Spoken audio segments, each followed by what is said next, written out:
How to secretly view Snapchat stories without being detected. Hello guys, this is Atticus and welcome back to another tutorial video. In today's video, I'll teach you guys how you can secretly view Snapchat stories without being detected. So without any further ado, let's dive right into it. The first step is you will actually need to make sure that your Snapchat is up to date. So simply search for Snapchat in your app store, and after you search for it, if you see an update option right here, tap on the update button and update your Snapchat. After doing that, you can simply open up your Snapchat and just open up your Snapchat, and then you can just head over to your friends section, and after you're there you should see all of your stories on the top.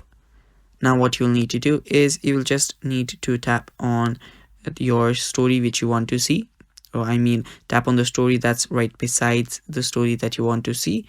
You can head over to the story section as well. So if this is the story I want to see, I'll just head over to the story right next to it. After I open up the story, if I just slightly peek like this, and after doing that, if I just come back here again, as you can see, I have not viewed the story, but I know what's the content it has. So that's how you do it. It's the same trick as the Instagram one, and that's how you do it. That's how you view in an Snapchat story secretly. That is basically it, guys. Thanks for watching. Stay tuned for more, and bye bye. Take care.